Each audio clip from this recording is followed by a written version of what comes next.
louvar o nome do nosso Deus. Agora é a parte mais importante, né? Qual Deus vai falar no nosso coração através da sua palavra. Então eu convido nesse momento o pastor Demétrio a trazer o recado de Deus para os nossos corações nesta noite.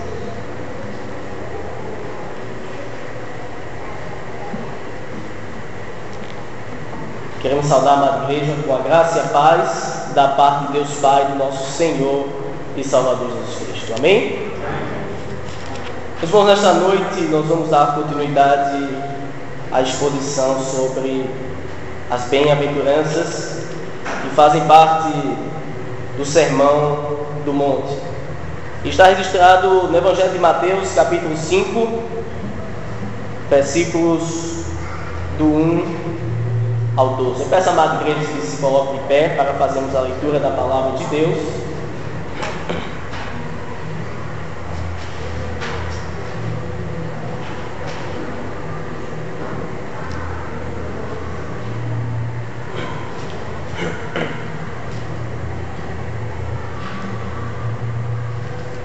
Evangelho de Mateus, capítulo 5, versículos do 1 ao 12.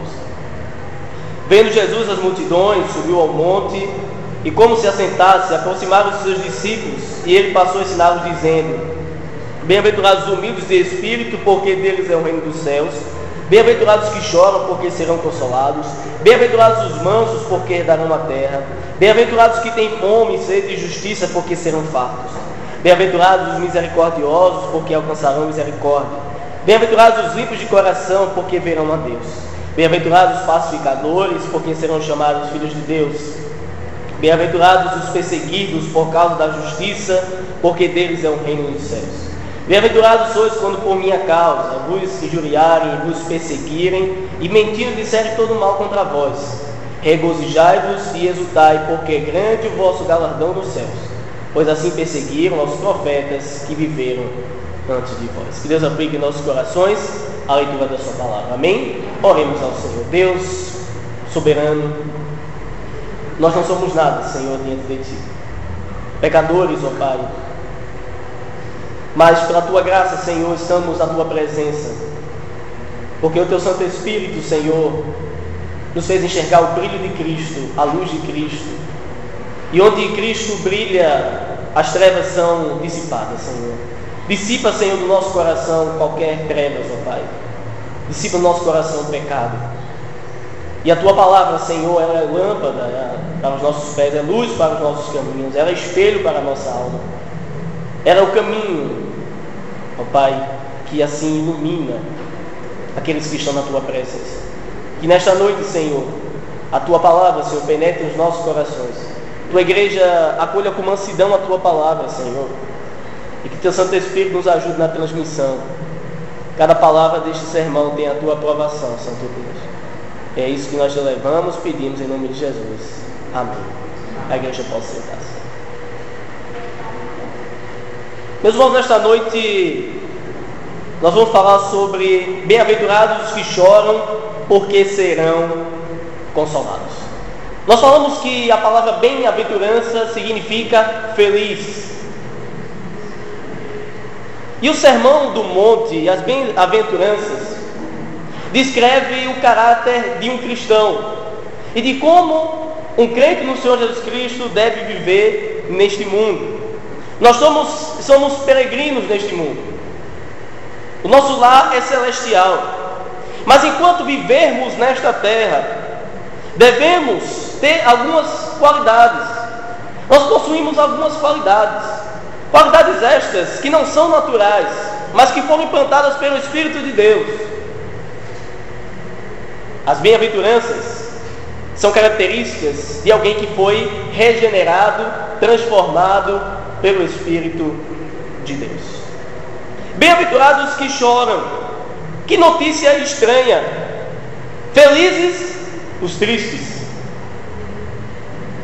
Para o mundo isso é ridículo.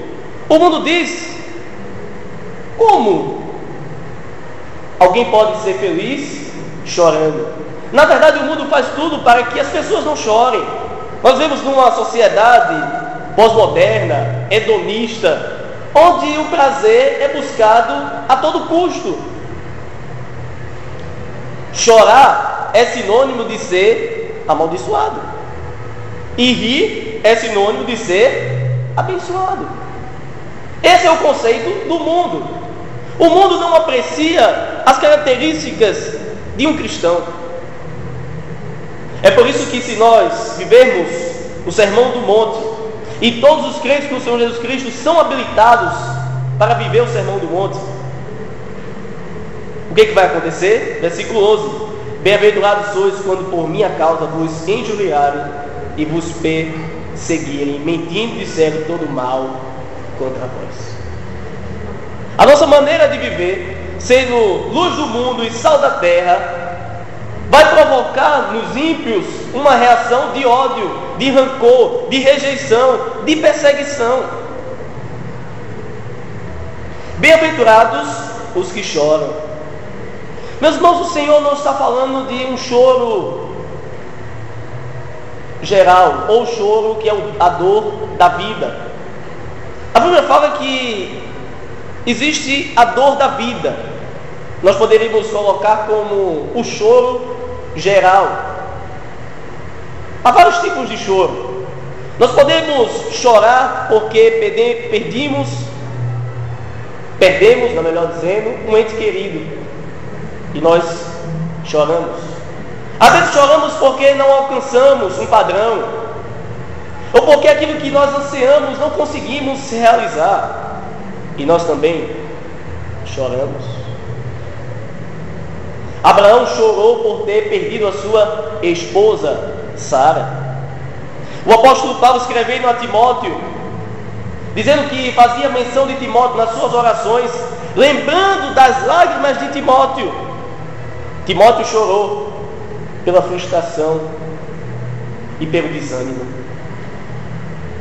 Lembramos também do salmista Davi, onde no Salmo 42 diz também que ele chorou com lágrimas, ele chorou por solidão, porque os seus adversários diziam: onde está o teu Deus? E ele disse que sua alma suspirava por Deus. Mas quando o salmista pensava que Deus estava distante dele, ele chorava com lágrimas. É o choro do sentimento de solidão.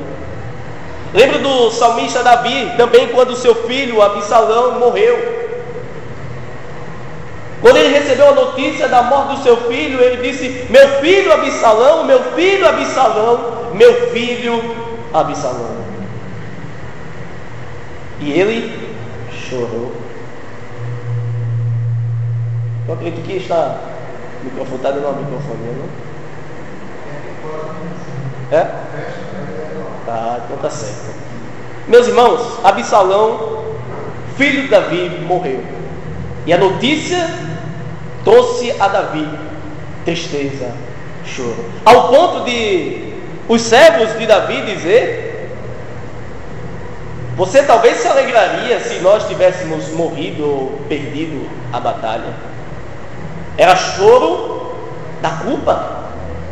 Davi estava chorando por ser culpado de não ter sido um bom pai para Absalão. Meus irmãos, quantos tipos de choro? A vida é um vale de lágrimas. Em meio a dores, a mulher dá luz a uma criança. A vida é marcada por choro, por dor, e nós choramos. Mas o Senhor não está falando desse tipo de choro. Bem-aventurados que choram.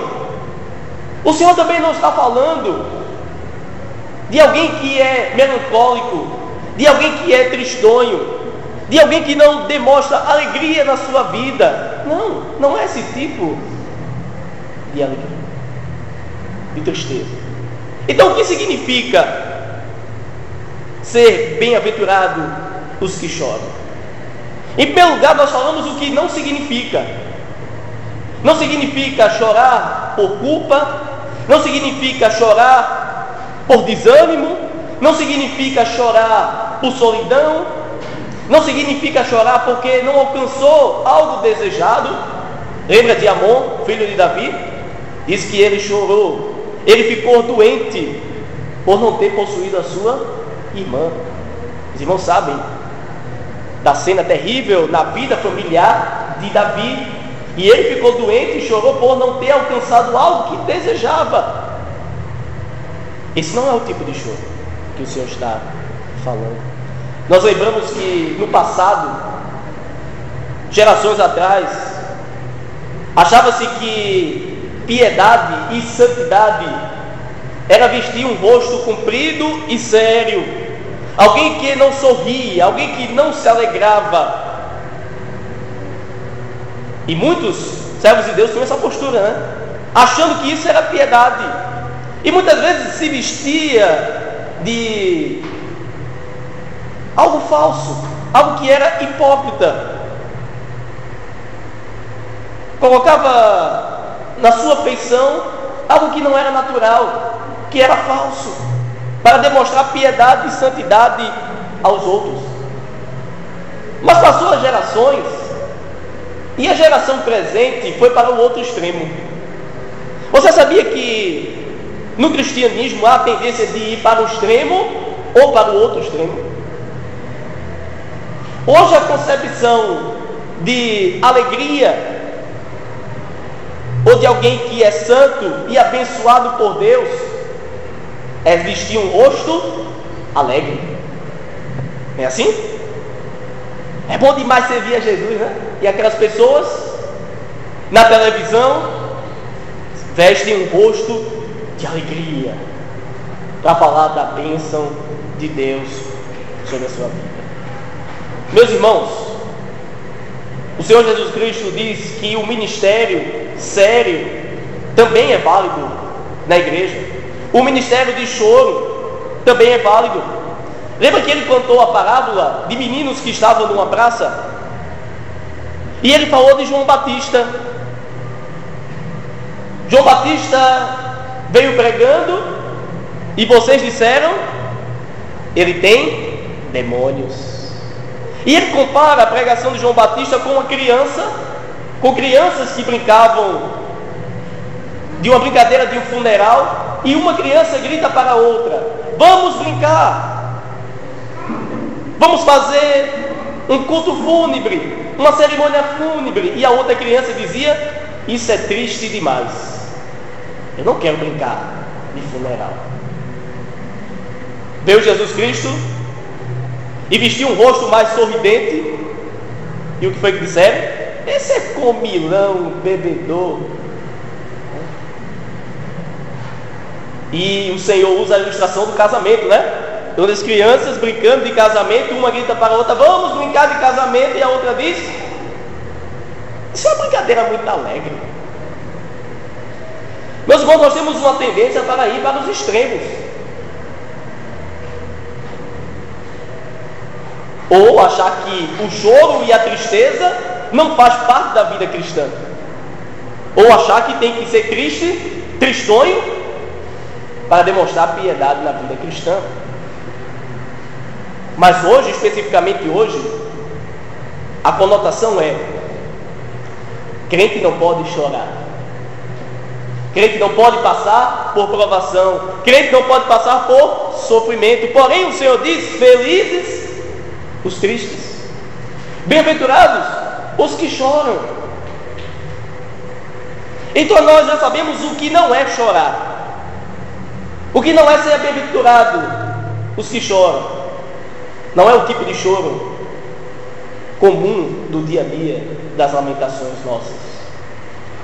Mas o que significa ser bem-aventurado os que choram? Meus irmãos, interessante é que a palavra chorar foi a palavra usada que denota profundidade e intimidade. É uma tristeza profunda, é uma tristeza a qual nós temos quando alguém morre e parte e nos deixa.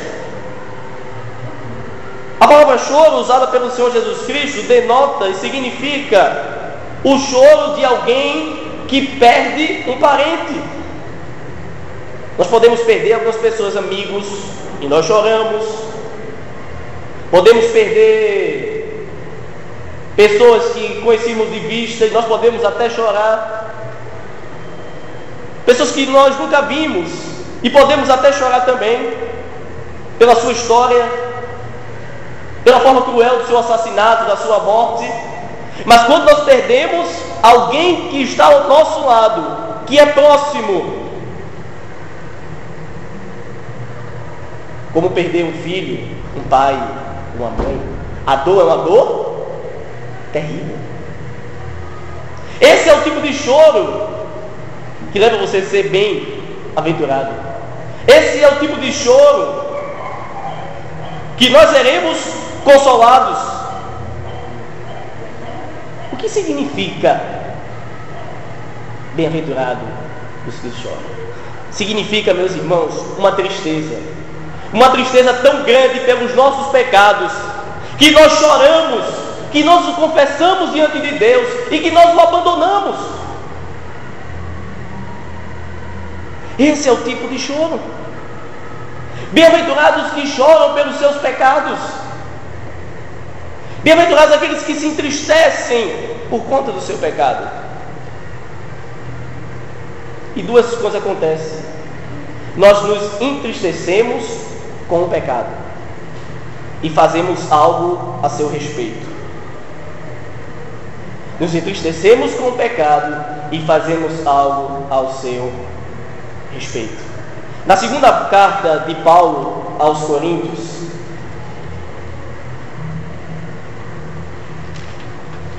capítulo 12,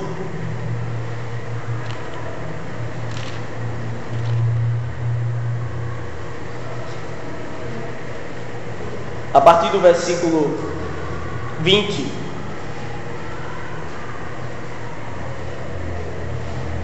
carta de Paulo aos Coríntios, capítulo 12, versículo 20, o apóstolo Paulo diz assim: temo, pois, que indo ter convosco, não vos encontre na forma em que vos quero, e que também vós me acheis diferente do que esperáveis, e que haja entre vós contendas, invejas, iras, porfias, detrações, intrigas, orgulho e tumultos. Receio que, indo outra vez, o meu Deus me humilhe no meio de vós, e eu venha chorar por muitos que outrora pecaram e não se arrependeram da impureza, prostituição e lascívia que cometeram. Capítulo 13. Esta é a terceira vez que vos tenho convosco, que eu vou ter convosco. Por boca de 2 ou 3 testemunhas, toda a questão será decidida. Já o disse anteriormente e torno a dizer, como fiz quando estive presente pela segunda vez. Mas agora, estando ausente, o digo aos que outrora pecaram e a todos os mais que, se outra vez for, não os pouparei, diz o apóstolo Paulo. Ele estava chorando, ele ia chorar pelos pecados da igreja de Coríntios, mas ele ia fazer algo a respeito com este pecado. Ele iria disciplinar aqueles irmãos. Ele não ia deixar o pecado impune.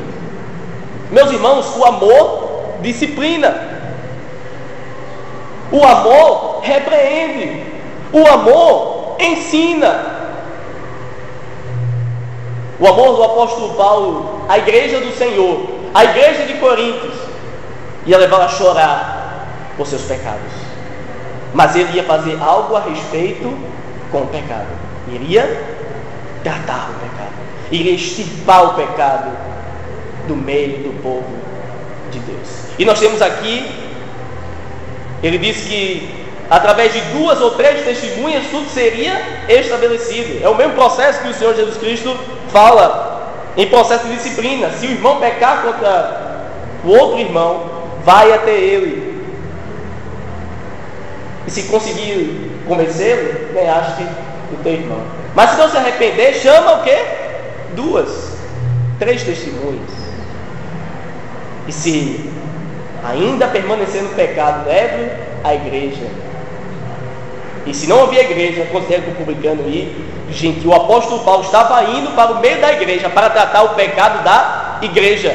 amando os irmãos, chorando pelo pecado daquela igreja, mas iria tratar com o pecado. Meus irmãos, existem dois tipos de tristeza, e as Escrituras falam sobre isso. O apóstolo Paulo diz que há tristeza que produz morte. É a tristeza segundo o mundo, ele diz. E há também a tristeza segundo Deus, que gera vida. Há tristeza que gera morte e tristeza que gera vida. O tipo de tristeza que é segundo Deus, que gera vida, é a tristeza que se arrepende dos seus pecados. Arrependimento. O que é arrependimento? É mudança de direção. É estar caminhando em uma direção e depois mudar em uma direção oposta. Isso é arrependimento, mudança de caminho, do caminho errado para o caminho certo. Não é remorso, é arrependimento. E arrependimento significa tristeza pelos nossos pecados, chorar pelos nossos pecados diante do Senhor e abandoná-lo. Não é somente chorar. O remorso, segundo o mundo, é o remorso de Judas Iscariotes. Judas, ele ficou tomado de remorso, diz o Evangelho, por ter entregue o nosso Senhor Jesus Cristo. E o que aconteceu com ele? A tristeza dele gerou morte. A tristeza do mundo gera morte, porque muitos que estão angustiados, que estão passando por problemas, vão encontrar a solução nas drogas, na prostituição e muitas vezes no suicídio. É o tipo de choro que gera morte. Mas o tipo de choro e tristeza que gera vida é o que vem com arrependimento genuíno, mudança de atitude. Meus irmãos, bem-aventurados os que choram.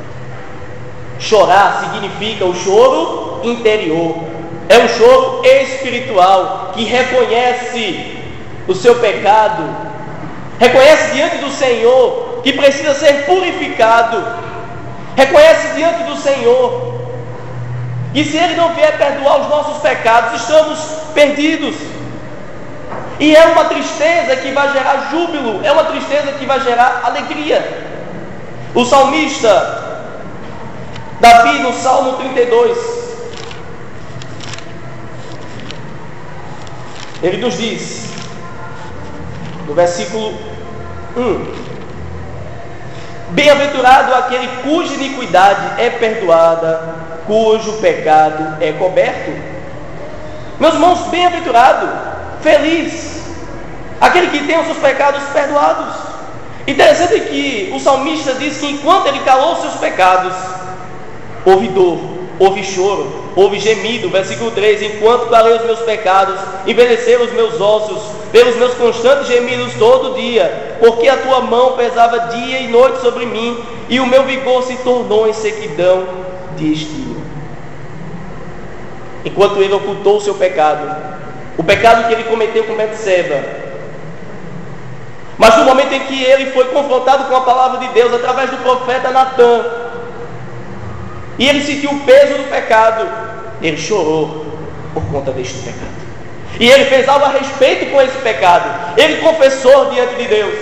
Ele disse ao Senhor que aquilo estava lhe pesando, que ele estava sentindo dores, que ele estava se lamentando e chorando. Porém houve arrependimento. E com o arrependimento veio perdão. Bem-aventurado os que choram pelos seus pecados, porque serão perdoados, porque serão consolados, porque receberão o perdão de Deus, pela graça de Deus, pela misericórdia infinita de Deus.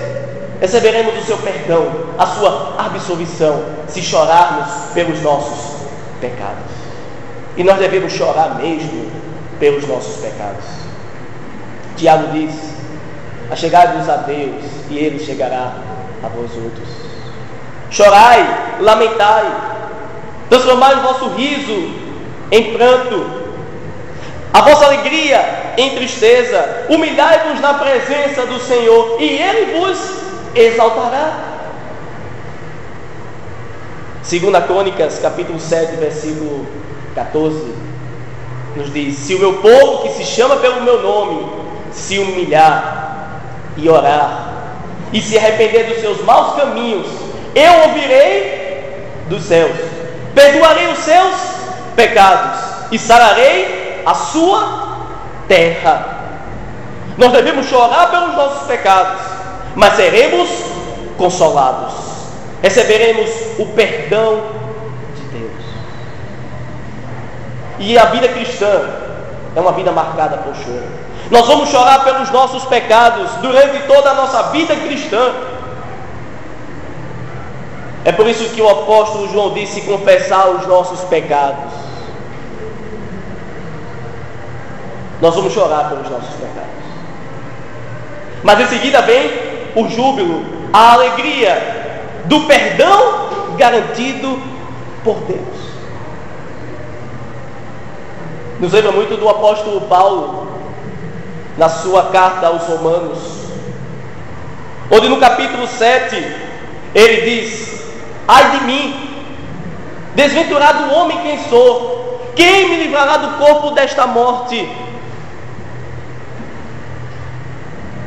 Ele está chorando, porque o pecado ainda habita na sua carne, o pecado ainda habita no seu ser, e ele está chorando diante de Deus.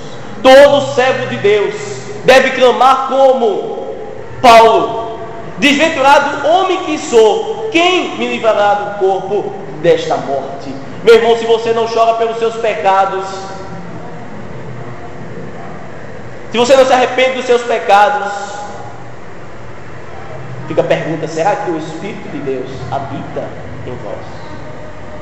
Porque é o Espírito de Deus que nos leva a chorar. Sabe por que nós choramos pelos nossos pecados? Porque o Espírito do Senhor nos deu vida, estando nós mortos nos nossos delitos e pecados.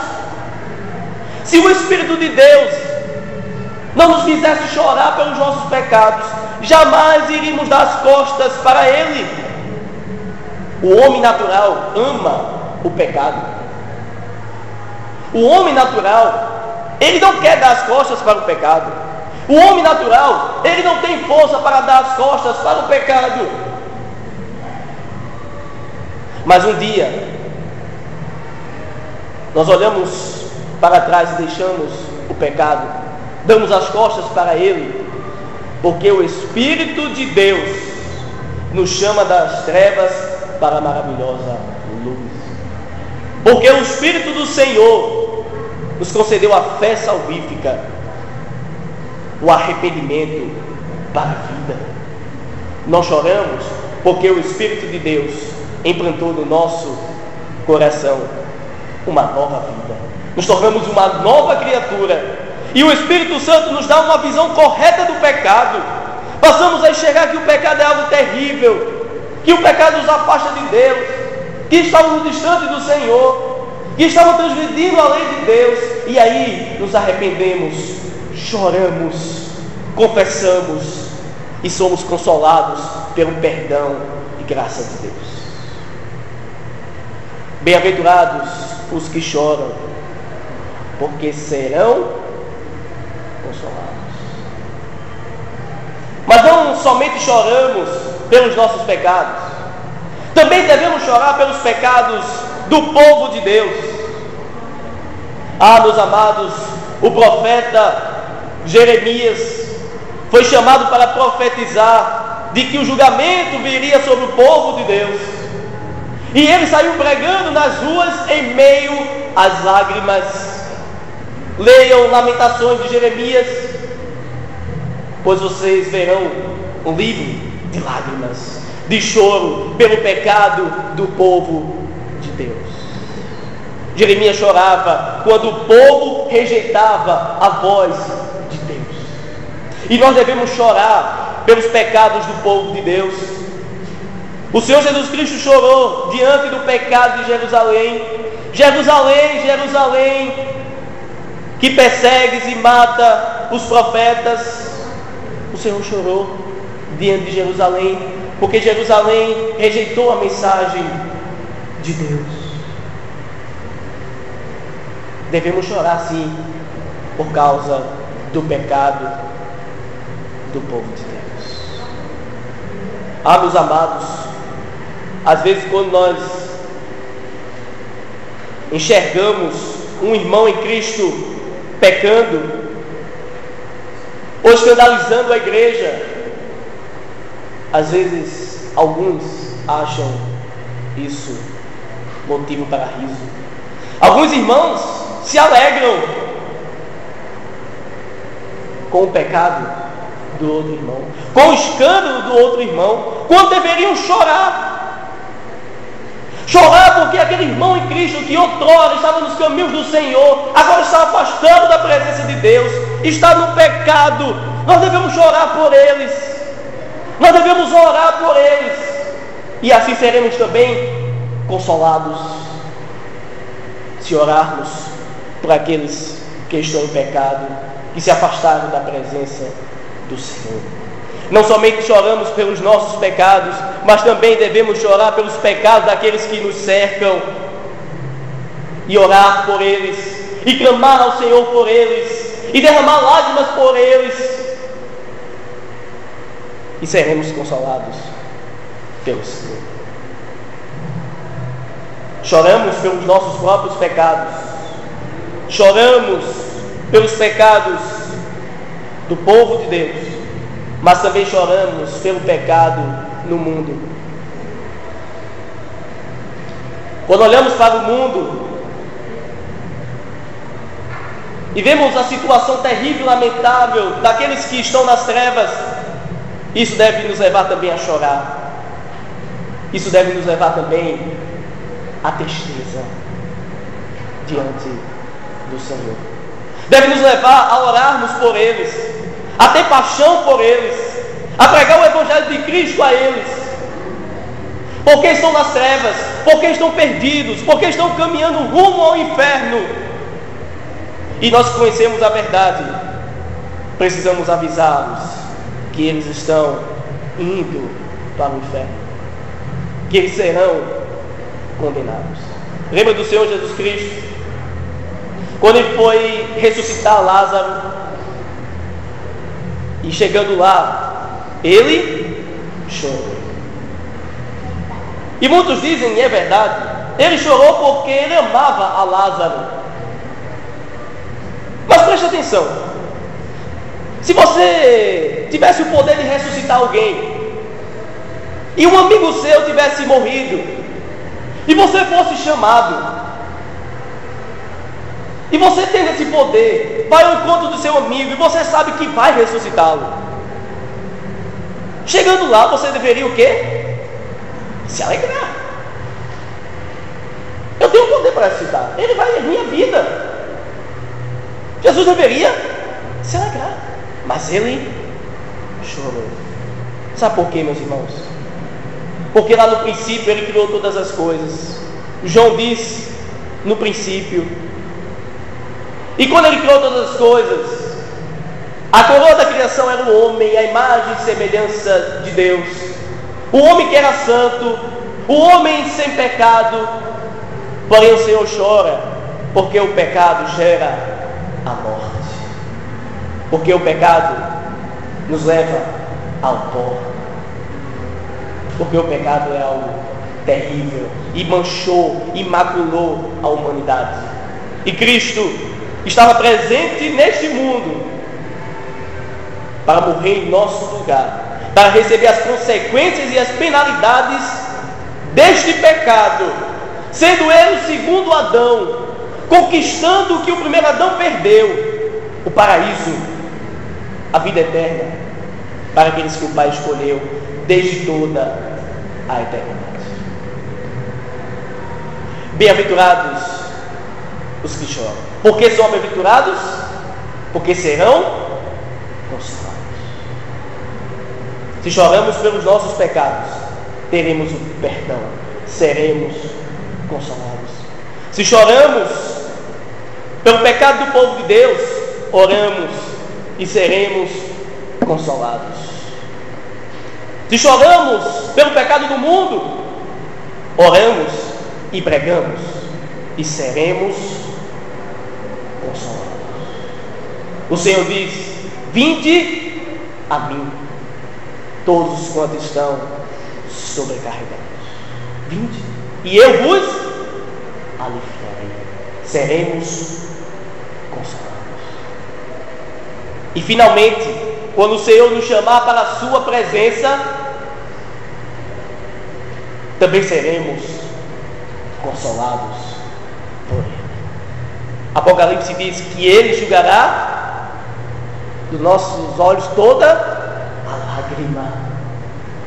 Quando nós vemos hoje pela manhã sobre a parábola do rico e do Lázaro, diz que Lázaro estava no seio de Abraão sendo consolado. Ele foi levado até a presença de Deus pelos anjos e ali estava sendo consolado. Bem-aventurados os que choram, porque serão consolados.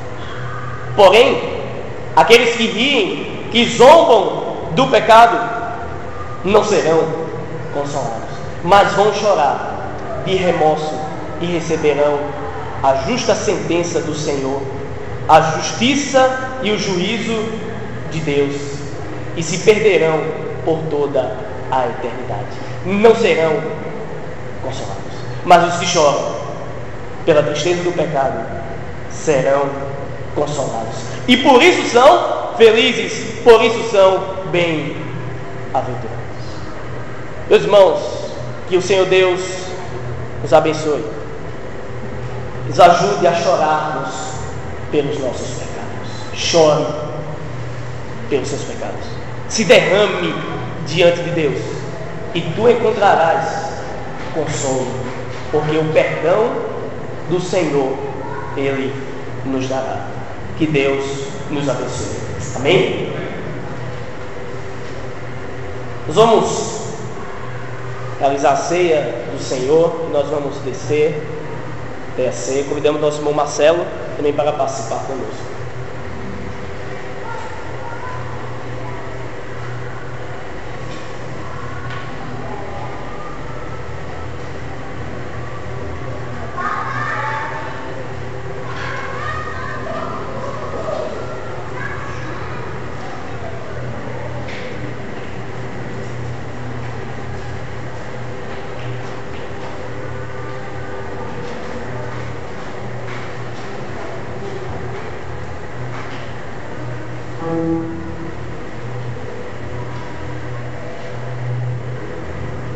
Fiquemos de pé e louvemos ao Senhor.